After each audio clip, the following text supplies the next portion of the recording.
Alright, today, microwaves. Are they good? Are they bad? What's the deal with that sort of stuff? And what are the consequences of these things, of these actions? So, I used the microwave for a long time growing up. My parents did that as well. It's kind of convenient. It's normal in our society now. But have we really had a look at it, and what does it do for us? So, once I realized, come across this information, did a little bit of research, and says the microwaves weren't great.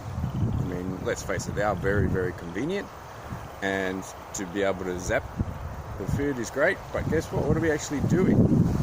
We're using radiation on our food, turning it from possibly nutrient-dense food that our body can absorb quite well and be useful for us, into a carcinogenic compound, and a whole lot of it, as big as your dinner plate. So, the body's not going to go too well with that, because you're going to have to go into detox mode when you really want to go into digestion and absorb mode. So you're really going, instead of gaining energy, it's not just neutral, it's actually losing energy. So there's a significant difference in both vibration and nutrient output, therefore energy released.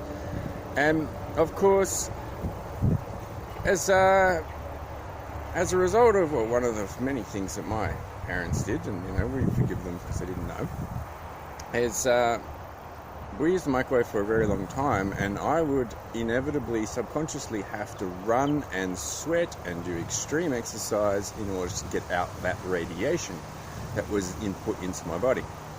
And she didn't do those things, and a lot of people don't. So they actually store that radiation and keep irradiating the insides of their body, which therefore doesn't really have good effects in any way, but especially on the outside of the body.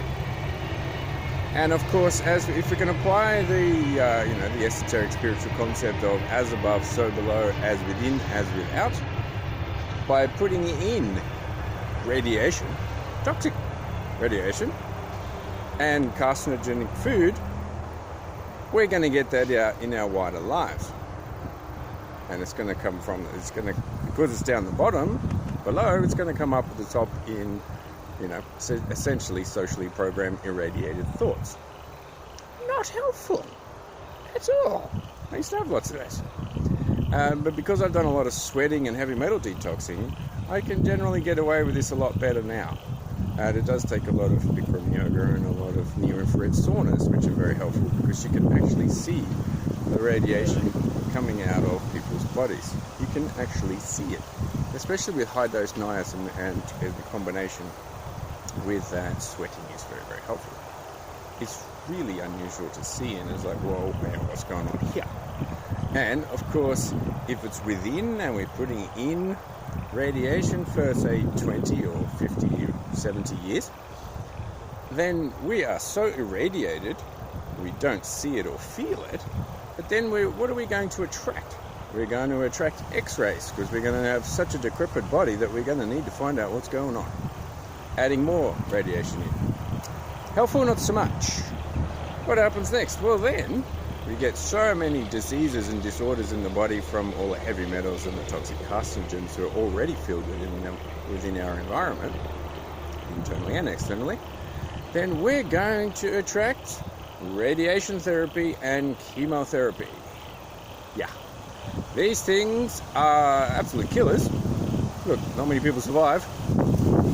And if it was actually good for us, we would have 7-star resorts at both Mururoa and Bikini Atoll, because we would be basking in radiation. Hang on. There's a bit of a Simpsons episode on that, isn't there? Surely we learned those lessons? Apparently not. And of course, if you look at it from our wider society, especially in our Western world environment, in cities in particular that have a massive amount of Wi-Fi and irradiation and frequencies going on that we don't really see, but we can feel, and we can get the perceptions and our behavioral assessments from that, then we're already living in a microwave oven. Society-wide microwave oven, especially in the CBD. As you probably noticed, everyone just wants to escape the CBD as soon as they can after they've finished doing their work. I've done it too. So, microwaves, broader aspects, not good at all. So feel free to get rid of it.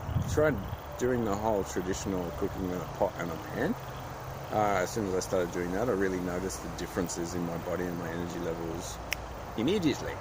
And of course, sweating is absolutely essential to survival in the microwave oven.